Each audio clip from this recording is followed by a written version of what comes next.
పరిశుద్ధ గ్రంథములో నుండి కొరింథీయులకు రాసిన మొదటి పత్రిక. దైవజనుడు అపోస్తలుడైన పౌలు కొరింథీయులకు రాసిన మొదటి పత్రిక 15వ అధ్యాయము 58వ వచనం.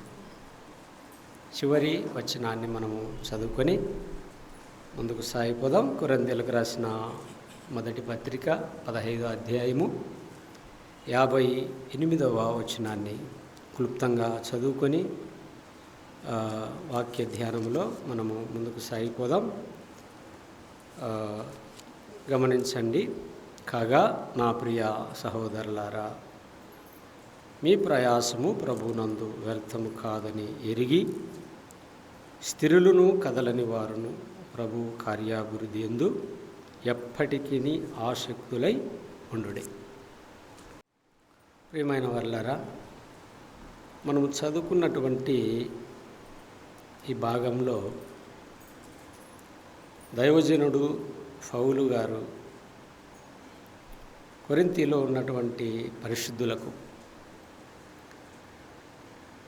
పరిశుద్ధులుగా పిలువబడిన వారికి ఆయన తెలియజేస్తున్నటువంటి మాట ఏమిటంటే, ఈ కొరింథీ పట్టణములో ఉన్నటువంటి లేక దేవుని సంఘమునకు అనగా క్రీస్తు యేసునందు పరిశుద్ధపరచబడిన వారైన పరిశుద్ధులుగా ఉండుటకు పిలువబడిన వారికి రాయబడినటువంటి ఈ పత్రిక. ఈ పత్రికలో ఎన్నో సంగతులు మనము నేర్చుకోవచ్చు, ఎన్నో సంగతులు మనము తెలుసుకోవచ్చు. అయితే ఈ 15వ అధ్యాయము 58వ వచనంలో మనము చదువుకున్నాం. అక్కడున్న మాట ఏమిటంటే, కాగా నా ప్రియ సహోదరులారా. సహోదరులారా అని వారిని సంబోధిస్తున్నాను. సహోదరుడు, తోటి సహోదరుడు, సాటి సహోదరుడు, మీ ప్రయాసము ప్రభువునందు వ్యర్థం కాదని ఎరిగి అనే మాట మనం చూస్తున్నాం.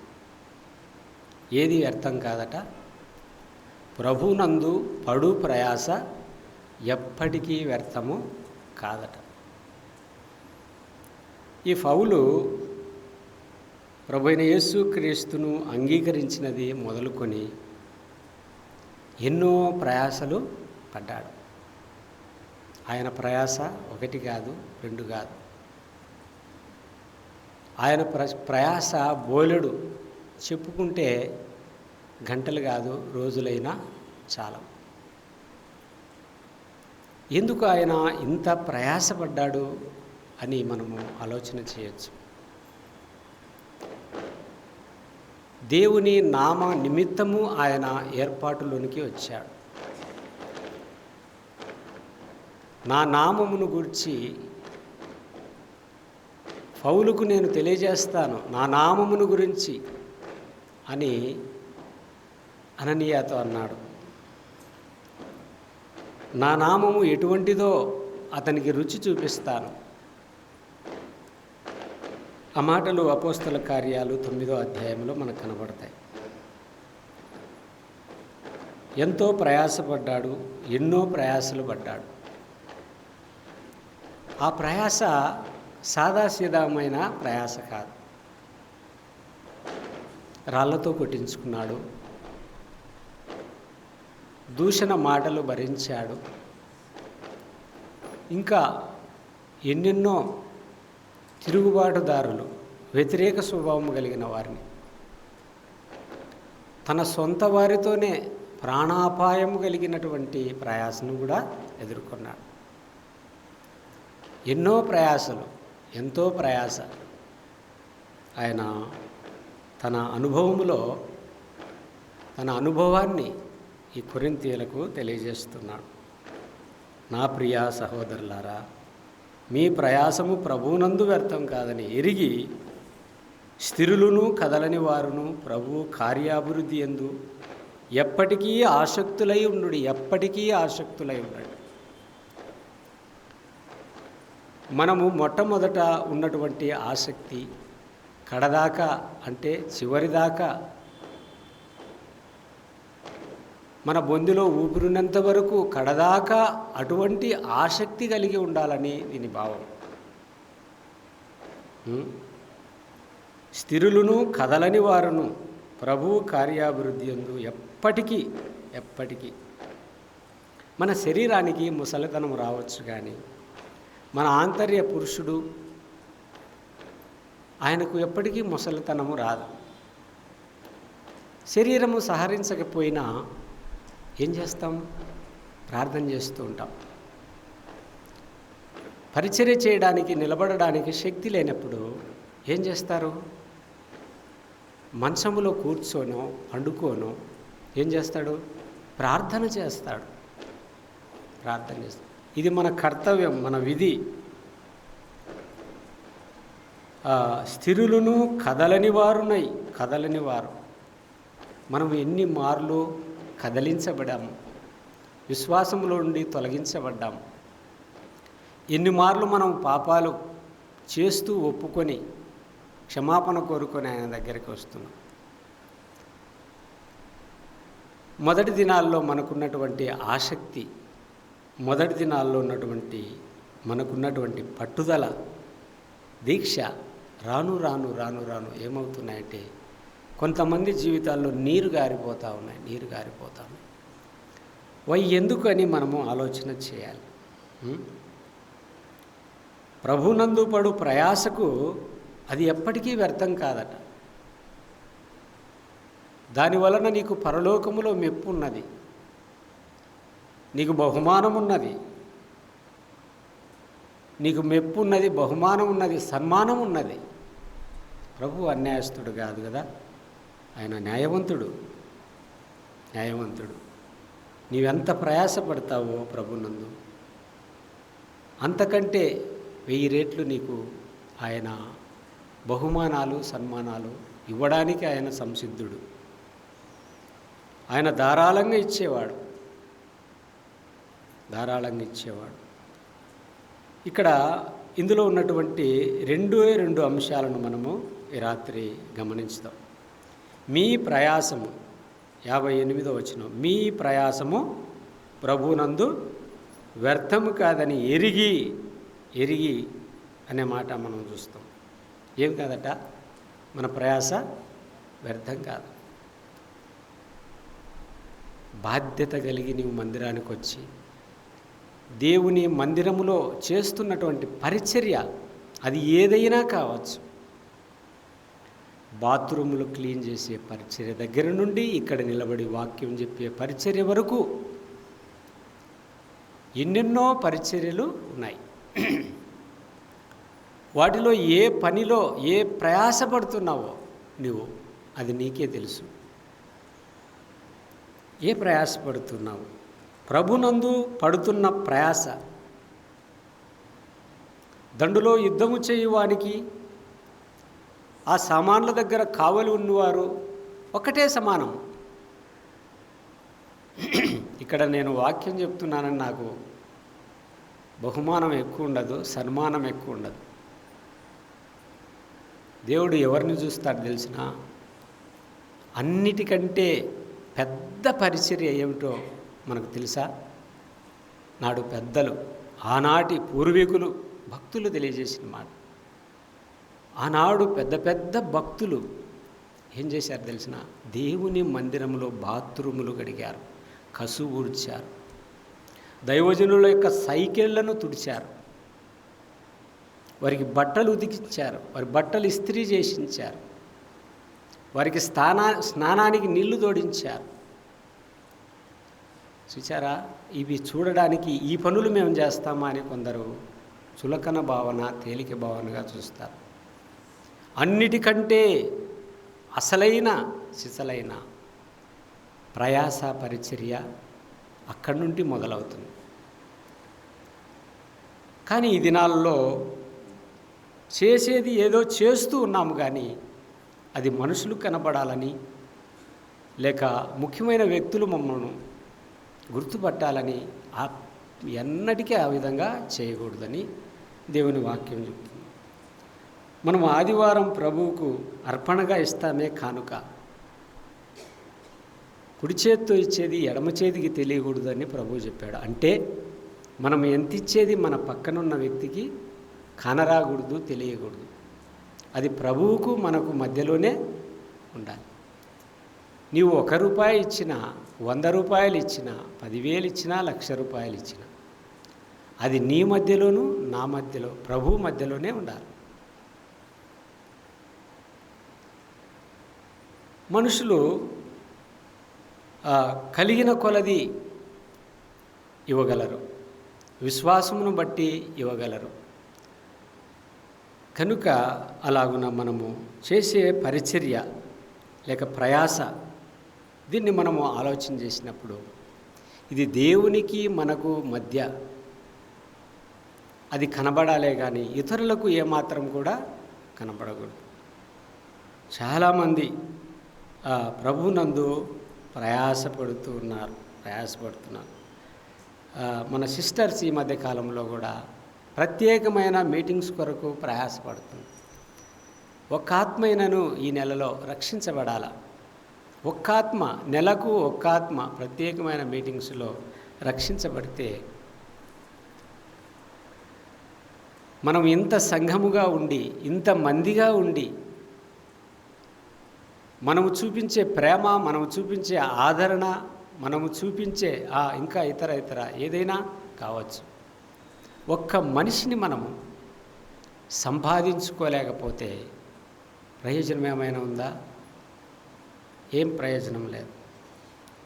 ఇంటింటికి తిరిగి ప్రత్యేకమైన మీటింగ్స్ కొరకు ప్రయాసపడుతున్నారు. ఇది ప్రభునందుపడు ప్రయాసే. ప్రభునందుపడు ప్రయాస. ఈరోజు బైబిల్ స్టడీ ఉంది గురువారం అని చాలామందికి తెలుసు. పోకుంటే ఎట్లా అని కొంతమంది వచ్చారు. లేదు, ఖచ్చితంగా క్రమకూడికలకి పోవాలా, వాక్యం వినాలి, వాక్యం నేర్చుకోవాలి, దేవుని మాటలని సంతోషపడాలని కొంతమంది వచ్చారు. ఇలా కాదు దేవుని సన్నిధికి మనం రావాల్సింది. ఆనాడు మరియా మార్తలు, మరియా యేసు పాదాల దగ్గర కూర్చునింది. ఆయన దయగల మాటల కొరకు ఆశతో తన హృదయంలో తృష్ణ కలిగి ఉంది. అంటే మనం అనుకోవచ్చు, దినాము వింటున్నాం కదా.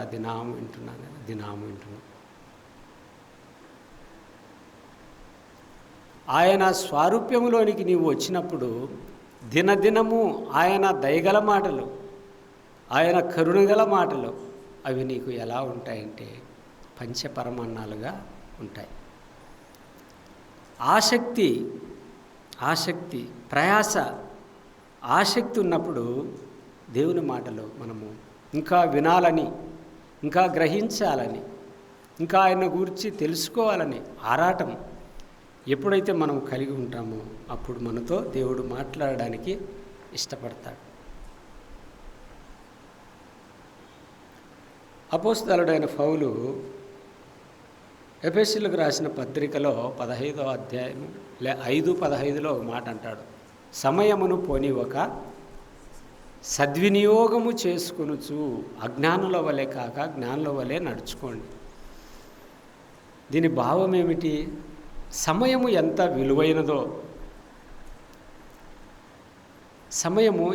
విలువైనదో మనము గ్రహించాలి. ఒక్క గంట మనము వ్యర్థంగా దాన్ని వ్యర్థపరుచుకుంటే పోయిన గంట తిరిగి రాదు. కొంతమంది ఏమీ పని లేకుండా ఉండవచ్చు. వారి జీవితాల్లో ఎన్నో గంటలు, ఎన్నో దినాలు గడిచిపోయి ఉండవచ్చు. కానీ దేవుని పని పట్ల ఆసక్తి, ప్రయాసపడాలన్న ఒక తృష్ణ కలిగిన వారు ఒక్క నిమిషం సమయాన్ని కూడా పోగొట్టుకోలేరు. సమయము విలువ ఎంతో గొప్పది. యేసు ప్రభువు గెత్సెమనే తోటలో ఇక సమయము దగ్గర పడుతున్నటువంటి కొలది ఆయన ఎంత ప్రయాసపడ్డాడో తెలుసా? ఇక కొన్ని గంటల్లో నేను కొరడా దెబ్బలు నా మీద, నా దేహమంతా చీల్చబడుతుంది, గాయాలవుతాయి, రక్తమంతా ఒలికించాలి. ఆయన ఎంత హృదయంలో మదనపడ్డాడు. ప్రియులారా, మనకు మాదిరి ఎవరు అంటే మన ప్రభువైన యేసుక్రీస్తే మనకు మాదిరి. అనుదినము ఆయన జీవితాన్ని, ఆయన జననమును, ఆయన జీవితాన్ని, ఆయన పరిచర్యను, ఆయన బోధను, ఆయన వాక్యమును, ఆయన మరణ పునరుద్ధాలను మనము నిత్యము స్మరణలో ఉండాలి, మన స్మరణలో ఉండాలి. ఆ విధంగా ప్రభునందు పడు ప్రయాస వ్యర్థము కాదని ఎరిగి అంటే తెలుసుకొని, స్థిరులను కదలని వారును ప్రభు కార్యాభివృద్ధులందు ఎప్పటికీ ఆసక్తులై ఉండుడి అనే మాటలు మనము చదువుకున్నాం. నెహెమ్యా గ్రంథంలో ఒక మాట మనము గమనించుదాం. చూడండి, నెహెమ్యా గ్రంథము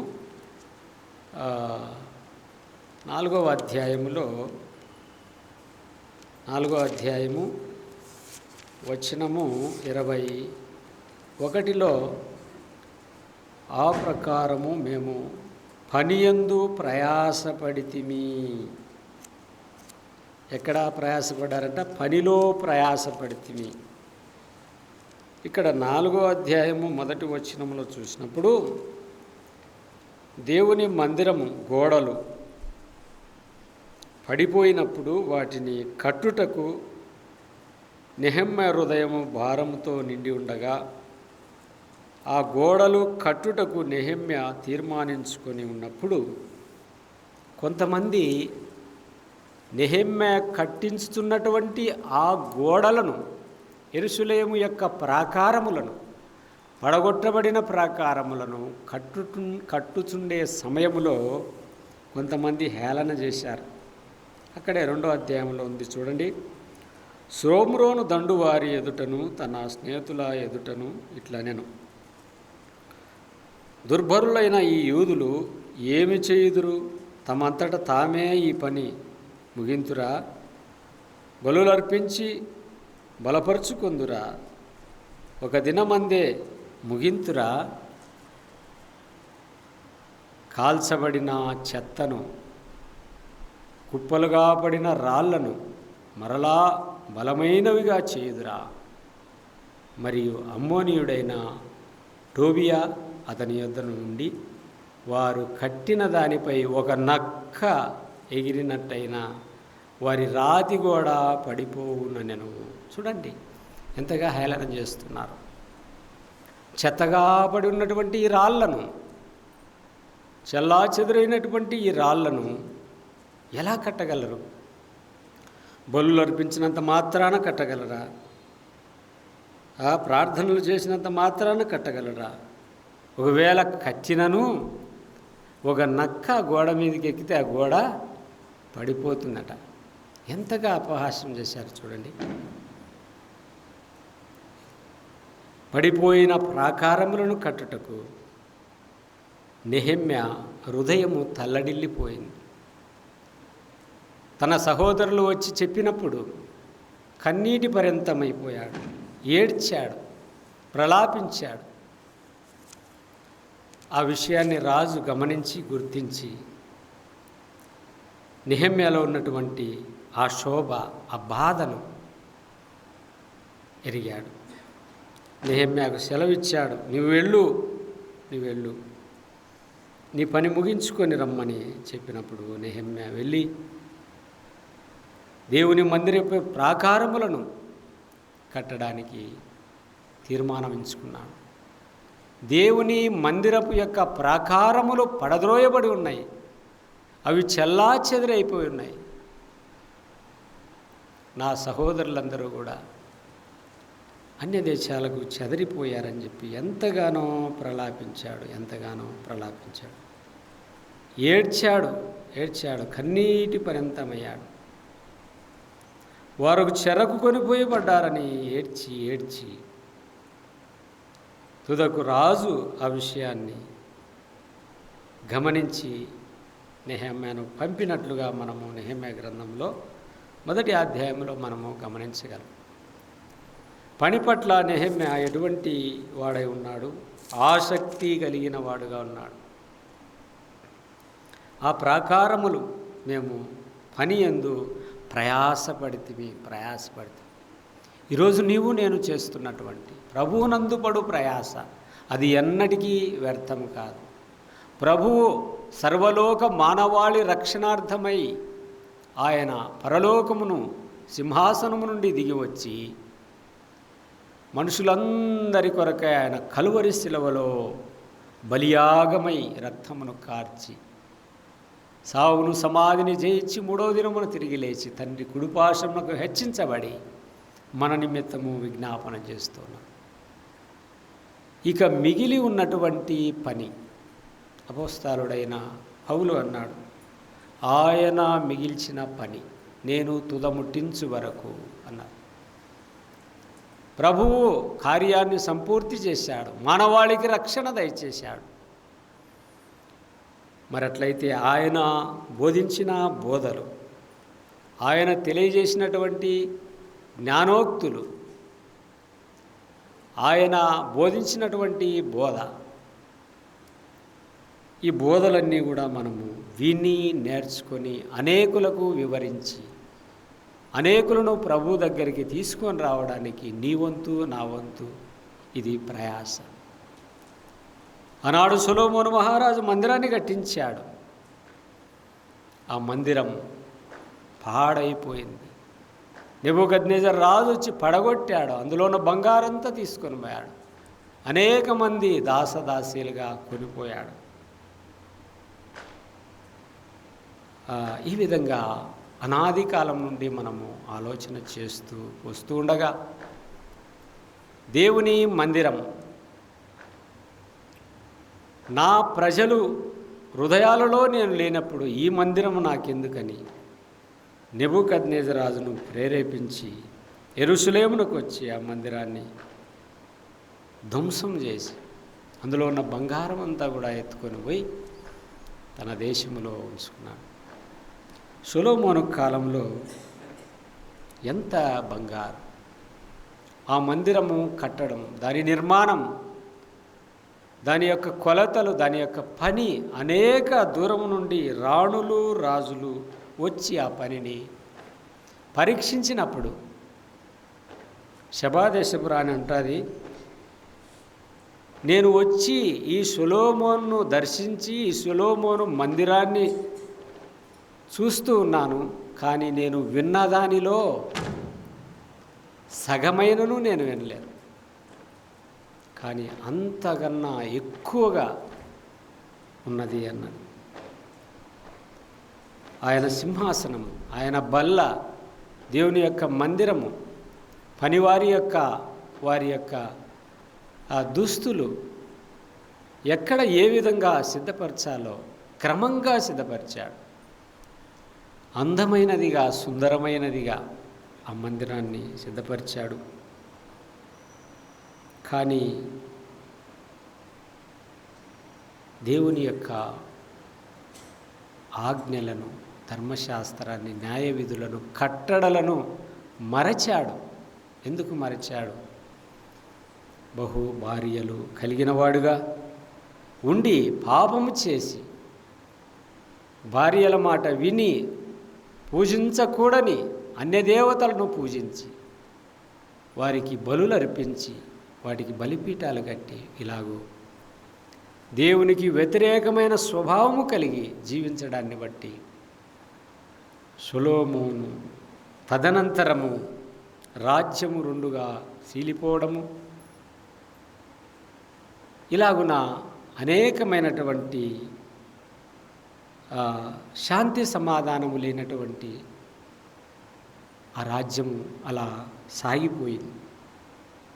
సొలొమోను కాలములో 40 సంవత్సరాలు నిమ్మలము, శాంతి సమాధానము, ఎటువంటి యుద్ధము లేదు, ఎటువంటి భయము లేదు.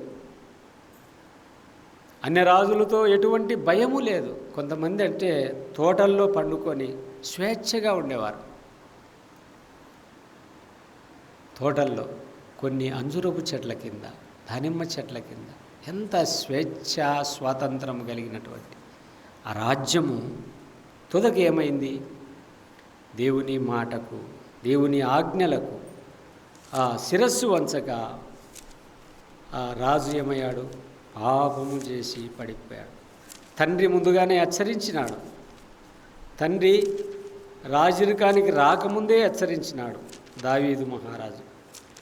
ఏమని చెప్పాడంటే రాజుల గ్రంథము 2వ అధ్యాయములో 1వ వచనములో నుండి ఇలా చెప్పాడు. 2వ వచనం, లోకులందరూ పోవలసిన మార్గమున నేను పోవుచున్నాను కాబట్టి నీవు ధైర్యము తెచ్చుకొని నిబ్బరము కలిగి నీ దేవుడైన యెహోవా అప్పగించిన దాన్ని కాపాడి ఆయన మార్గములను అనుసరించిన ఎడల నీవు ఏ పని పూనుకొనినను ఎక్కడ తిరిగినను అన్నిటిలో వివేకముగా నడుచుకుందు.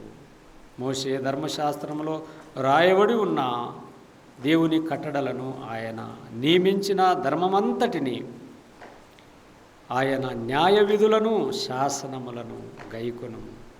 అప్పుడు నీ పిల్లలు తమ ప్రవర్తన విషయములో జాగ్రత్తగా నుండి నా ఎదుట తమ పూర్ణ హృదయముతో పూర్ణ మనస్సుతో సత్యమును అనుసరించి నడుచుకుని ఎడల ఇశ్రాయేలీల రాజ్య సింహాసనం మీద ఆసీనుడగువాడు ఒకడు నీకు ఉండక మానడని యెహోవా నన్ను గూర్చి ప్రమాణము చేసిన మాటను స్థిరపరచును.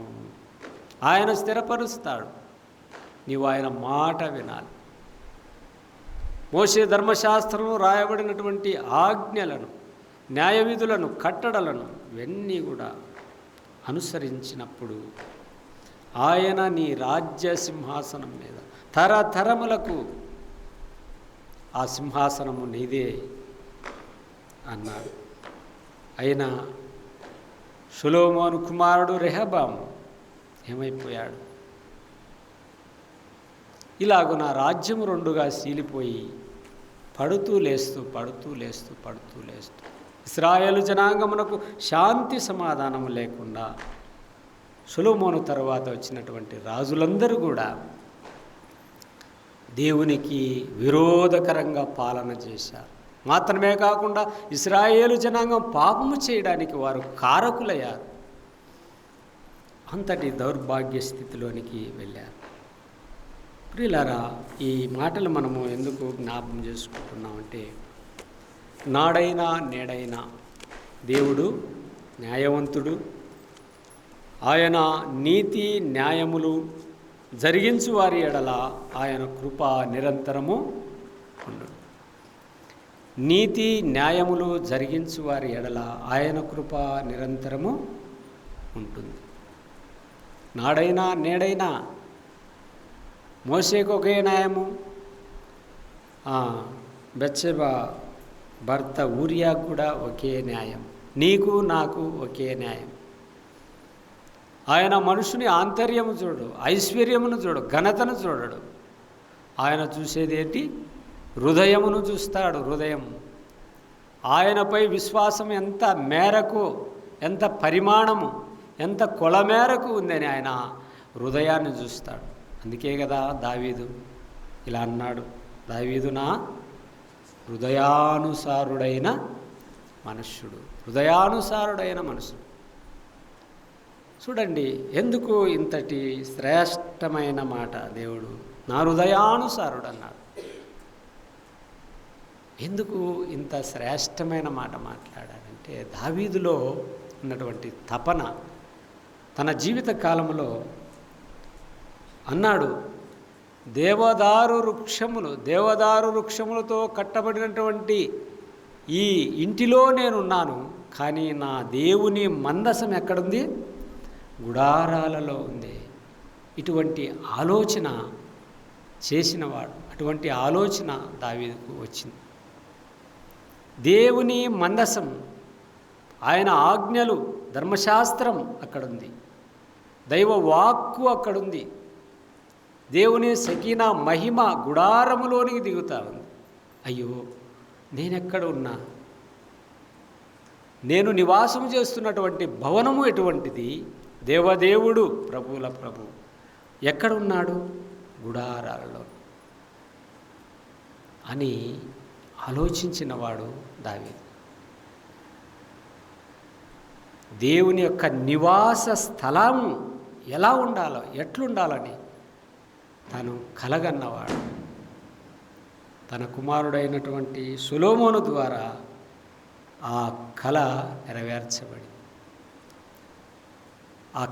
నెరవేర్చబడింది. అలాగనే దేవుని మందిరం ఎంత శ్రేష్టమైనది, ఎంత బంగారు, ఎంత వెండి తక్కువగా వాడబడింది, కానీ ప్రతి దూలానికి శ్రేష్టమైన ఓపీరు బంగారమును పొదిగించబడింది. బంగారు విస్తారమైన బంగారు.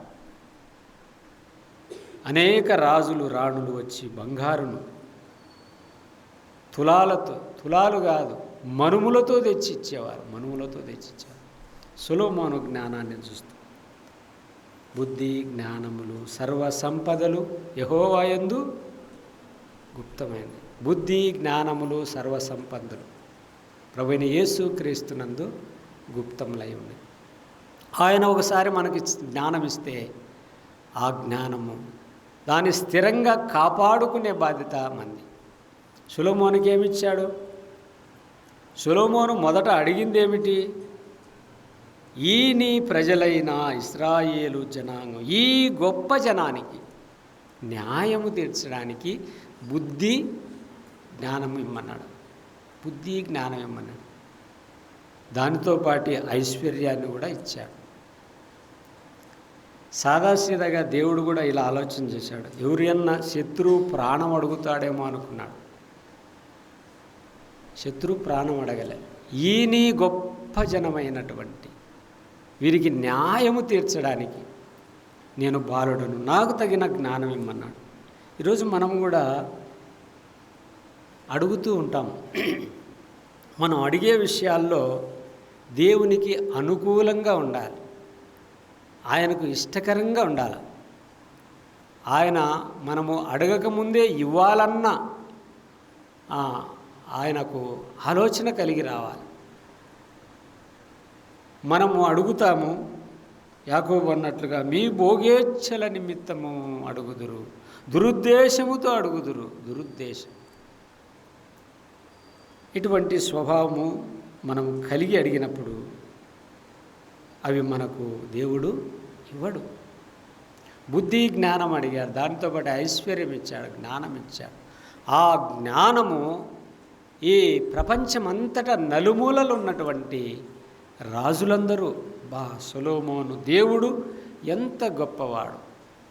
శేబాదేశపు రాణి కూడా వచ్చి సొలొమోనుకు ఇచ్చినటువంటి జ్ఞానమును బట్టి యెహోవాకు స్తోత్రములు అన్నది. స్తోత్రములు అంటే దేవుణ్ణి స్తుతించి వెళ్ళింది కదా. ఈరోజు మనకు కూడా యాకోబు భక్తుడు అంటాడు కదా, ఎవరికైనా జ్ఞానము కొద్దిగా ఉన్నాడలా వాడు దేవుణ్ణి అడగవలను. జ్ఞానము దేవుణ్ణి అడిగితే దైవచిత్తానుసారమైనటువంటి జ్ఞానం ఇస్తాడు.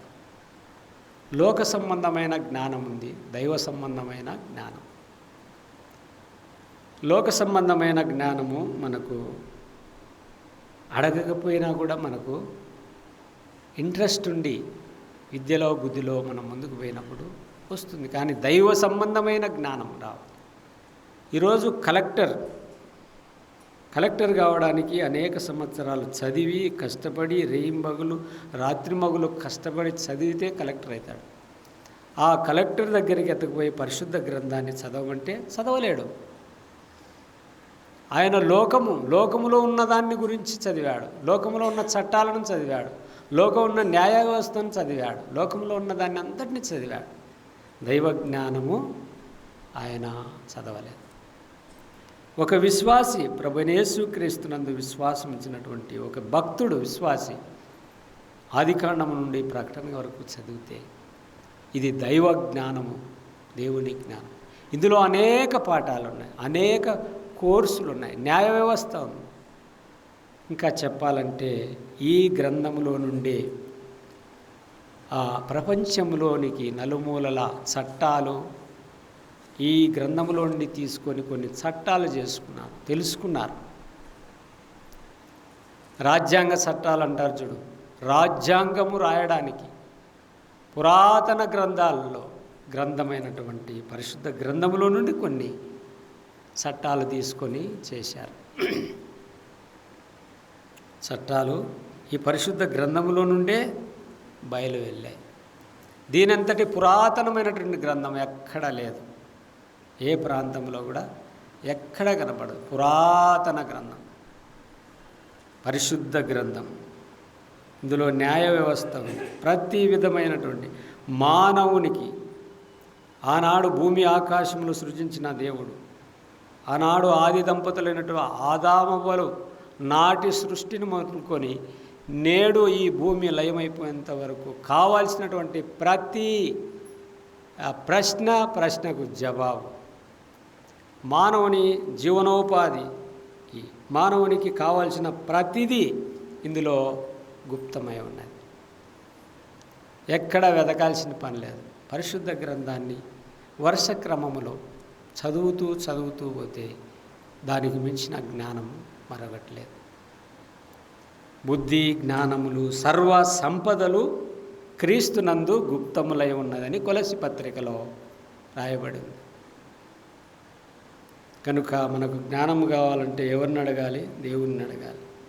సొలొమోను జ్ఞానము అడగకపోయినా దేవుడు ధారాళంగా ఇచ్చాడు. ఐశ్వర్యాన్ని ఇచ్చాడు, ఘనతనిచ్చాడు, ప్రభావాన్ని ఇచ్చాడు. దాన్నంతా ఏం చేశాడు? పోగొట్టుకున్నాడు. దేవుని న్యాయమైనటువంటి విధులను ఎప్పుడైతే మనము నిర్లక్ష్యం చేస్తామో, దేవుని పట్ల శ్రద్ధాభక్తిని ఎప్పుడైతే మనము తక్కువగా ఆలోచిస్తామో అప్పుడు మనము పడిపోయిన వారి వలె ఉంటాం. ఆయన సమస్త జ్ఞానమునకు మూలమైన వాడు. ఆయనే జ్ఞానం, ఆయనే పరిశుద్ధుడు. ప్రియమైన వాళ్ళారా, మనము ముందుకు సాగిపోదాం. కీర్తనలో కూడా ఒక మాట మనము చూడవచ్చు. 127వ కీర్తనలో ఒక మాట ఉంటుంది. ఆ మాట మనమందరికీ తెలిసినటువంటి మాటే. ఏమనుంది? యెహోవా ఇల్లు కట్టించని ఎడల దాని కట్టువారి ప్రయాస వ్యర్థము. ఈరోజు మనం అనేక ప్రయాసలు పడుతూ ఉన్నాం. యెహోవా ఇల్లు కట్టించని ఎడల, ఆయన కట్టించకూడదు అని నిర్ణయం తీసుకుంటే, ఒకవేళ మనము కట్టాలని ప్రయత్నం చేస్తే ఆ పని ఏమవుతుందంట? వ్యర్థమైపోతుంది. వ్యర్థం. ఎంత డబ్బులు దానికి హెచ్చించినా కూడా వ్యర్థమే. ఈరోజు మనము ఇంకొక మాట అక్కడనే ఉంది. యెహోవా పట్టణము కాపాడని ఎడల దాని కావలి ఉండు వారు మేలుకొని ఉండుట కూడా వ్యర్థమే. ఒకసారి వేగుల వారు 12 మందిని పంపించాడు యెరికో పట్టణానికి. ఎవరు? మోషే. కాపలాదారును ఉంచారు. ప్రయోజనం ఏముంది? యెహోవా వారి కండ్లకు మరుగు చేశాడు. వీరు ఆ పట్టణాన్ని వేగు చూసి వచ్చారు. ఆ ప్రాంతం అంతా చూసి వచ్చారు. వారి వ్యవసాయం చూసి వచ్చారు. వారి ప్రాంతంలో వారి కోటను, వారి ఇండ్లను, వారి భారీ దేహాలను అన్నిటినీ చూసి వచ్చారు. కానీ 10 మంది భయభ్రాంతులతో చెడ్డ సమాచారాన్ని మోషేకి చెప్పారు. 2 మాత్రమే ఆ దేవుని ఆత్మచేత నింపబడి ధైర్యమైన మాటలు మోషేకు చెప్పారు. యెహోషువ, కాలేబు. వీరిద్దరూ కూడా ధైర్యవంతులు, విశ్వాసులు.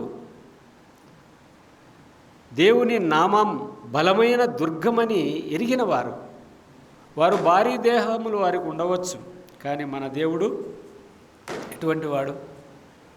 వీరు మానవ మాత్రులు, మన దేవుడు దహించు అగ్ని అయి ఉన్నాడు. ఆనాడు బాలుడైనటువంటి దావీదు 6 మూరల జానుడు ఉన్నటువంటి గొల్యాతును చూసి ఏమన్నాడు?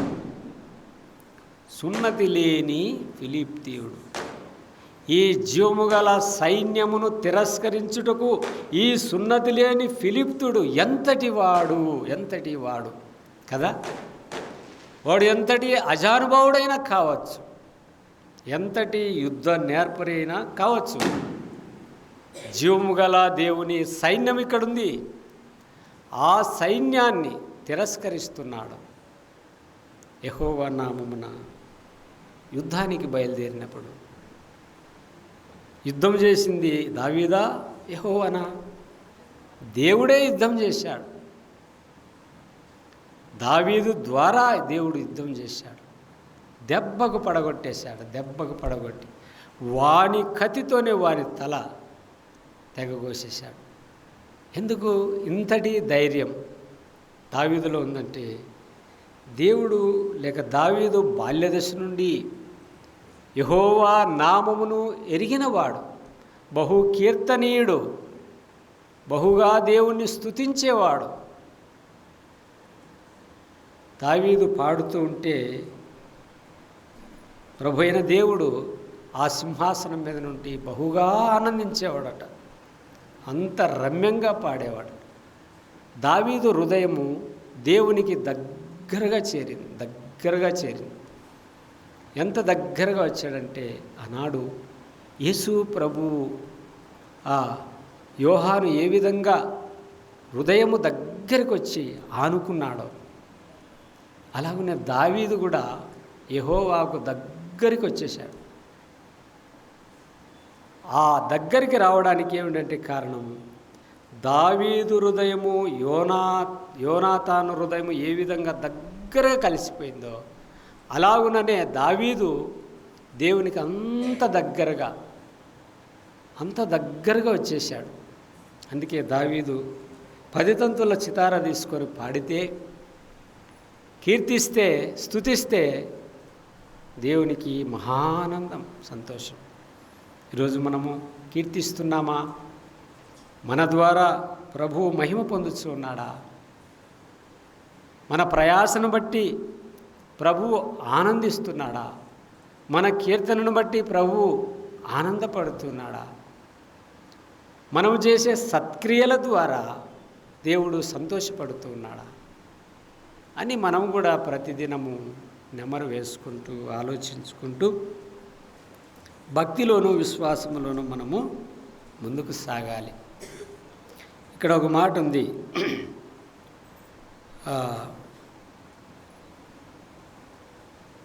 2వ చరణంలో 122వ కీర్తన, తన ప్రియులు నిద్రించుచుండగా వారికి ఆహారం. పైన చూద్దాం, మీరు వేకువనే లేచి చాలా రాత్రి అయిన తర్వాత పండుకొనుచు కష్టార్జితమైన ఆహారము తినుచుండుట వ్యర్థమే. ఎప్పుడంట ఈ పని కూడా వ్యర్థము. మన కష్టానికి, మన కష్టఫలము మనము తినడానికి కూడా కొన్ని సందర్భాల్లో తినలేము.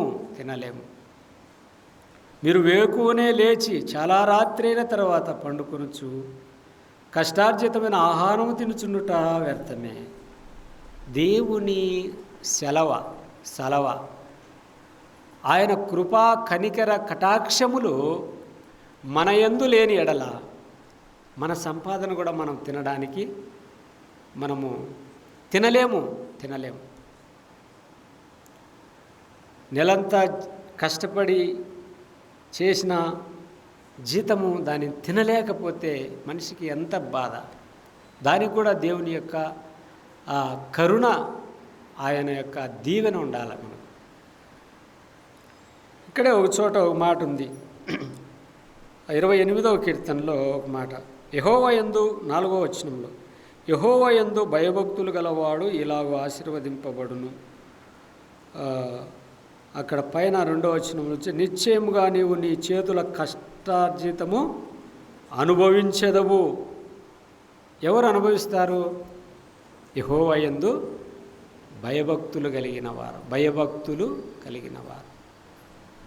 భయము పాపానికి దూరంగా ఉంచుతుంది, భక్తి దేవునికి దగ్గరగా మనల్ని చేస్తుంది. అంటే ఇప్పుడు పాపానికి దూరమైన మనము దేవునికి దగ్గరగా ఉన్నప్పుడు అదే భక్తి. అప్పుడు మన కష్టార్జితం మనము తృప్తిగా తినడానికి దేవుని యొక్క కరుణ అనేది మనకు లభిస్తుంది.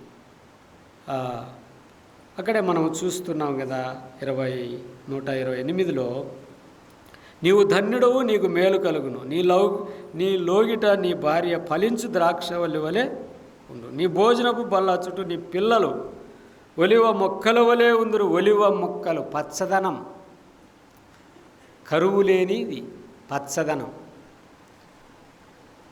ఏరు ఒడ్డున నాటబడిన చెట్టు, కీర్తనలో మనం చూస్తాం కదా, నాటబడిన చెట్టు వలె ఉందురు, ఆకువాడక తన కాలమందు ఫలమిచ్చు చెట్టు వలె ఉందురు. ఎవరు? యెహోవా ధర్మశాస్త్రం నందు దివారాత్రములు దానిని ధ్యానించువారు ధన్యులు. అతడు నీటి కాలువ యోరున నాటబడిన చెట్టు వలె, ఆకు వాడక తన కాలమందు ఫలమిచ్చు చెట్టు వలె. ఫలము, ఆ ఫలాలే ప్రభువు కోరుకుంటున్నాడు. వెట్ట కలగకుండా దానిని కాపాడేవాడు. వాక్యం అనే నీటి ఎదుట, వాక్యం అనే నీరు ఎదుట చెట్టు ఉన్నప్పుడు, అంటే చెట్టు మనమే. ఎప్పుడైతే వాక్యము ప్రార్థన మన హృదయాలలో, మన కుటుంబములో నిండారుగా ఉన్నప్పుడు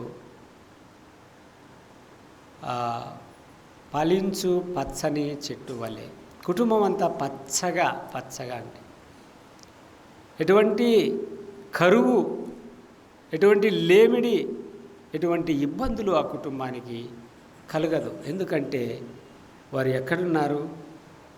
నీటి యోరున నాటబడిన, అనగా వాక్యము, దేవుని వాక్యములో, దేవుని వాక్యానుసారమైన క్రమములో, దేవుని వాక్యానుసారమైనటువంటి జీవితాన్ని జీవిస్తున్నటువంటి ప్రతి కుటుంబం కూడా ఎలా ఉంటుందంట? పచ్చగా. వారు కష్టార్జితము వారు తిని తృప్తి పడతారు. ఇలా దేవుని వాక్యం మనము ఆలోచిస్తూ వెళ్తే ఎన్నో వాక్యాలు మనకు దొరుకుతాయి. ప్రసంగి గ్రంథంలో ఒక మాట ఉంది, 2వ అధ్యాయము 11వ వచనంలో. సందర్భాన్ని బట్టి మనము చూసుకొని ముందుకు పోదాం. అప్పుడు నేను చేసిన పనులన్నీ, వాటి కొరకు నేను పడిన ప్రయాసంతయు నేను నిదానించి వివేచింపగా అవన్నీ వ్యర్థముగాను అన్నాడు. ప్రసంగి 2:11లో ఆయన చేసిన పని అంతా ఏమైందంట? తుదకు వ్యర్థమైంది. ఎందుకయింది? దేవుని యందు భయభక్తులు వీడాడు. అన్య దేవతలను పూజించడము ప్రారంభించాడు. బహుభార్యత్వం కలిగి ఇలా పాపము చేయడాన్ని బట్టి ఆయన ఏమైపోయాడు? పతనమైపోయాడు. అందుకే అంటున్నాడు, ఏమని అంటున్నాడు? వాటి కొరకు నేను పడిన ప్రయాస అంతయు నేను నిదానించి వేచింపగా అవన్నీ వ్యర్థమైనవిగా, ఒకడు గాలికి ప్రయాసపడినట్లుగా అగుపడెను. గాలికి ప్రయాసపడినట్లు. దేవుడు లేకుండా, దేవుని యొక్క దీవెన లేకుండా, దేవుని యొక్క దయ లేకుండా, ఆయన యందు భయభక్తులు లేకుండా, ఆయనలో నిలిచి ఉండకుండా, ఆయనలో మనము భక్తి కలిగి ఉండకుండా మనము చేసే ప్రయత్నం లేక ప్రయాస అంతా కూడా ఏమవుతుందంట? తుదకు అది వ్యర్థము, నిరుపయోగమైపోయిందని తెలియజెప్తాడు. 5:15లో కూడా ఒక మాట అంటాడు, చూద్దాం చూడండి. 5:15లో వాడు 5:15లో కూడా ఒక మాట ఉంది, చూద్దాం చూడండి. వాడు ఏ ప్రాకారముగా తల్లి గర్భం నుండి వచ్చనో ఆ ప్రకారముగానే తాను వచ్చినట్లే దిగంబరిగానే మరలా పోవును అను తాను ప్రయాసపడి చేసుకునే దానిలో ఏదైనాను చేత పట్టుకొని పోడు. ఇక్కడ మనం ఏం చూస్తున్నామంటే 14వ వచనంలో అయితే లేక 13 నుండి చదివితే, సూర్యుని కింద మనస్సునకు ఆయాసకరమైనది ఒకటి జరుగుట నేను చూచితిని. అదేమనగా, ఆస్తి గలవాడు తన ఆస్తిని దాచుకొని తనకు నాశనము తెప్పించుకొనును. అయితే ఆ ఆస్తి దురదృష్టము వలన నశించిపోవును. అతడు పుత్రులు గలవాడైనను అతని చేతిలో ఏమీ లేకపోవును. వాడు ఏ ప్రకారముగా తల్లి గర్భం నుండి వచ్చినో, అంటే మనం ఈ లోకంలోనికి వచ్చినప్పుడు ఎలా వచ్చామో తల్లి గర్భముల నుండి తిరిగి మనము అలాగుననే భూమిలోనికి పాతిపెట్టబడతాం. ఏమీ తీసుకొని పోలేము. అంటే దేవుని యొక్క కృపను బట్టి, ఆయన యొక్క సలవలో మనము బ్రతికినప్పుడు మన కష్టార్జితం మనము తిని తృప్తి పడడానికి వీలవుతుందని దేవుని వాక్యము తెలియజేస్తూ ఉంది. ఆ సామెతలు 23:4లో ఒక మాట ఉంది చూడండి. 23:4 అక్కడ ఏమనుంది? ఐశ్వర్యం పొంద ప్రయాస పడకుము, నీకు అట్టి అభిప్రాయం కలిగినా దానిని విడిచిపెట్టుము. నీవు దాని మీద దృష్టి నిలిపిన తోడనే అది లేకపోవును, నిశ్చయముగా అది రెక్కలు ధరించి ఎగిరిపోవును. అంటే ఇక్కడ జ్ఞాని అయినటువంటి సొలొమోను తెలియజేస్తున్నాడు, ఐశ్వర్యం పొంద ప్రయాస పడకుము. ప్రయాస అంటే ఎక్కువ సంపాదించాలని, ఎక్కువ కూడగట్టాలని మనిషి ప్రయాసపడకూడదట. అంటే ప్రయాసపడకుంటే ఎలా డబ్బులు వస్తాయి, ఎలా ఐశ్వర్యాన్ని సంపాదించుకుంటామని మనలో సందేహము లేక రావచ్చు.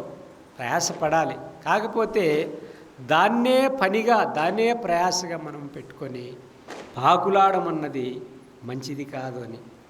పొంద ప్రయాసపడకము అంటే దేవుడు మన ఐశ్వర్యమునకు, మనకున్నదానికి ఆయన కాపుదల, ఆయన కంచె, ఆయన సెలవు లేకపోతే ఏది కూడా మనకు మిగిలే అవకాశము ఉండదు. యెహోవా ఆశీర్వదించిన ఎడల అది ఎన్నటెన్నటికీ ఆశీర్వాదకరంగా ఉండును అని ఒక చోట ఉంది. ఆ మాట ఎక్కడో ఉంది. యెహోవా ఆశీర్వదిస్తే అది ఎన్నటెన్నటికీ ఉంటుందట.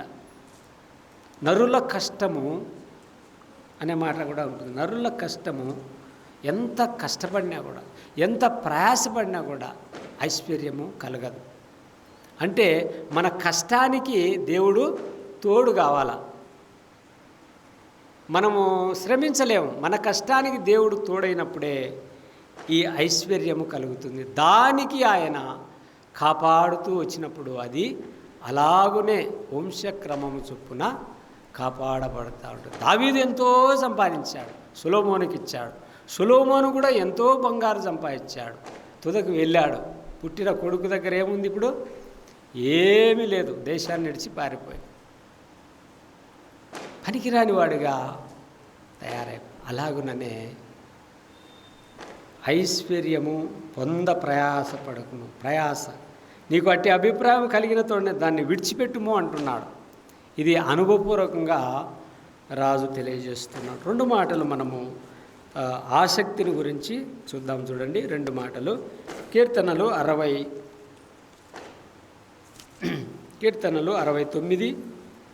వచనము 9.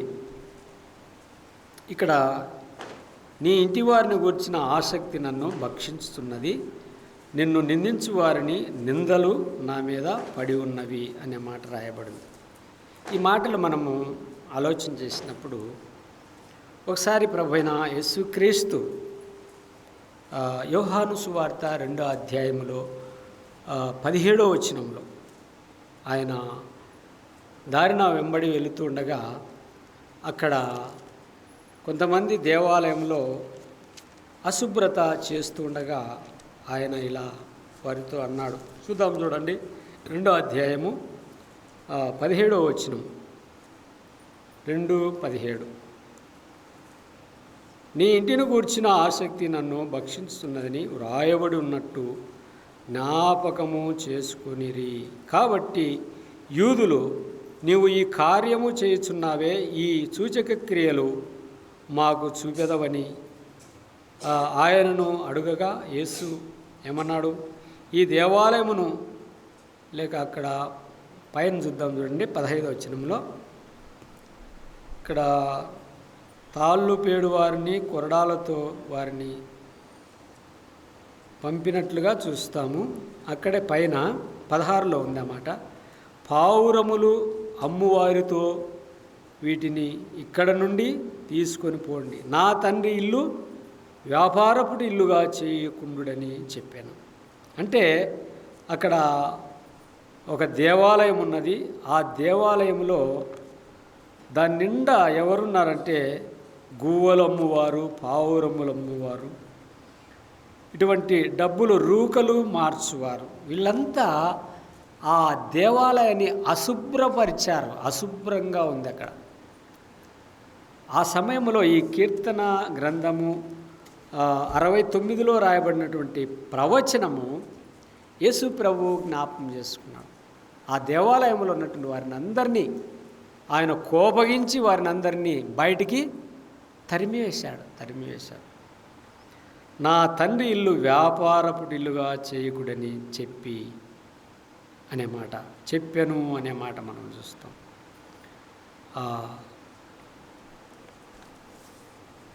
ఏమన్నాడు? నీ ఇంటిని గూర్చిన ఆసక్తి నన్ను భక్షించుతున్నది. దేవుని ఇంటిని గూర్చిన ఆసక్తి. దేవుని ఇల్లు, ఈ ప్రపంచ మానవులు అందరూ దేవుని ఇల్లు. ప్రపంచ మానవుడంతా కూడా నరకానికి పోతున్నారని ఆయన ఆసక్తి కలిగి ఉన్నాడు. అందుకే కదా ఆయన ఈ లోకానికి పంపబడ్డాడు. కొరింథీయులకు రాసిన పత్రిక 2వ పత్రిక 11:2లో ఒక మాట ఉంది. 11:2లో ఏమన్నాడంటే పౌలు కొరింథీయులకు రాసిన 2వ పత్రిక 11:2లో చూడండి. 11:2 సమయం అయిపోయింది, ముగించుకుందాం. 11:2 దేవాసక్తితో మీ ఎడల ఆసక్తి కలిగి ఉన్నాను. ఎందుకనగా పవిత్రురాలైన కన్యకగా ఒకడే పురుషునికి అనగా క్రీస్తుకు సమర్పింపవలెనని మిమ్మును ప్రదానము చేసి తిని. ప్రదానం ఒక్క పురుషుడైనటువంటి క్రీస్తుకు విశ్వాసులందరినీ ప్రభువైన యేసు క్రీస్తుకు ప్రదానము చేశాడు. ఎలా ప్రదానం చేశాడు? పాపములతో అపరాధములతో చచ్చిపడి ఉన్నటువంటి మనుషునికి యేసుక్రీస్తు రక్తము చేత పరిశుద్ధపరచవలనని సువార్త ప్రకటించుట వలన వారు నమ్మారు, పాపములు ఒప్పుకొన్నారు, విడిచిపెట్టారు, దేవుని యొక్క క్రమములోనికి వారు వచ్చారు. ఆ సందర్భంలో దేవాసక్తితో మీ ఎడల ఆసక్తి కలిగి ఉన్నాను. ఆసక్తి ఎటువంటిగా ఉండాలట? దేవాసక్తి. దేవాసక్తి అంటే ఆయన చిత్తాన్ని మనము నెరవేర్చేవారముగా, ఆయన చిత్తం పట్ల మనము ఆసక్తి కలిగిన వారము, ఆయన చిత్తం మిగిలి ఉన్నటువంటి ఆ పని పట్ల మనము శ్రద్ధ భక్తి కలిగిన వారమై ఉండాలని పౌలు తెలియజేస్తున్నాం. దేవాసక్తితో రోమపత్రికలో కూడా మనం 10వ అధ్యాయము 2వ వచనంలో మనం చూస్తాం. ఇశ్రాయేలు కూడా దేవుని పట్ల ఆసక్తి కలిగిన వారంట. కానీ వారి ఆసక్తి ఎటువంటిది అంట? జ్ఞానానుసారమైనది కాదు అన్నాడు. అక్కడ చూడండి 10వ అధ్యాయము అక్కడే 2వ వచనంలో, వారు దేవుని యందు ఆసక్తి గలవారని వారిని గురించి సాక్ష్యం ఇచ్చుచున్నాను, అయినను వారి ఆసక్తి ఎటువంటిది కాదట? జ్ఞానానుసారమైనది కాదు, దైవ జ్ఞానానుసారమైనది కాదు. ఈరోజు మనకు ఆసక్తి ఉండొచ్చు, ప్రయాసతో పరిచర్య చేస్తూ ఉండొచ్చు. చేస్తున్నటువంటి మనము ఆసక్తి ఎటువంటిదిగా ఉంది? దైవాసక్తి కలిగినదిగా ఉండాలి. ఏదో మన సొంత ఆలోచన కోసం, సొంత తలంపులతో మనము దేవుని పనిలో ముందుకు సాగిపోతే చేసే పని అంతా కూడా ఏమైపోతుందంట? వ్యర్థమైపోతుంది. ఇక్కడ పౌలు చెప్పినట్లు దైవాసక్తితో ఒక్కడే పురుషుడైనటువంటి క్రీస్తుకు మిమ్మల్ని ప్రదానము చేస్తేని. ప్రదానము చేయబడినటువంటి మనం అనేక మంది లోకములో ఉన్నారు. వారిని అందరినీ మనము ఆ క్రీస్తును గురించిన, సిలువను గురించిన వార్తతో వారిని సంఘంలోనికి తెచ్చి ప్రభువైన యేసు క్రీస్తుకు మనము ప్రదానము చేయాలి. ఈ బాధ్యత పౌలుదే కాదు, మంది కూడా. కనుక ఇలాగున ఈరోజు మనము ఆలోచించినటువంటి వాక్యం ఏమిటంటే కొరింథీయులకు రాసిన పత్రిక 15వ అధ్యాయము అలాగుననే 58వ వచనం. ప్రయాస ప్రభునందు పడు ప్రయాసము వ్యర్థము కాదు, ఎప్పటికీ వ్యర్థం కాదు, ఎప్పటికీ వ్యర్థం కాదు అని ఎరిగి స్థిరులను కదలని వారును ప్రభు కార్యాభివృద్ధి యందు ఎప్పటికీ ఆసక్తులై ఉండు. ఆసక్తిలో మనము ఎప్పటికీ మాంద్యులము కాకూడదు. చురుకుదనం ఉండాలి. ఆసక్తిలో చురుకుదనం దేవుని వాక్యం పట్ల, దేవుని కార్యాల పట్ల, దేవుని ప్రేమ పట్ల, సహోదరుల పట్ల, సహోదరుల పట్ల, ప్రపంచం పట్ల మనం మరింత ఆసక్తి కలిగి ఇలాగ వారిని అందరినీ కూడా మనము ప్రభువును చూపించి ప్రభువుకు ప్రదానము చేసే బాధ్యత, భారము నీ మీద నా మీద ఉన్నది కనుక ఇలాగున మనము ఈరోజు మనము ఆలోచించిన వాక్యం ఏమిటంటే ప్రభువునందు పడు ప్రయాస వ్యర్థము కాదని ఎరిగి కదలని వారముగాను ప్రభువు కార్యాభివృద్ధి యందు ఎప్పటికీ స్థిరులుగాను ఉండాలని దేవుని వాక్యం ఈరోజు మనల్ని హెచ్చరించింది. ఆ విధంగా మనము ముందుకు సాగిపోదాం.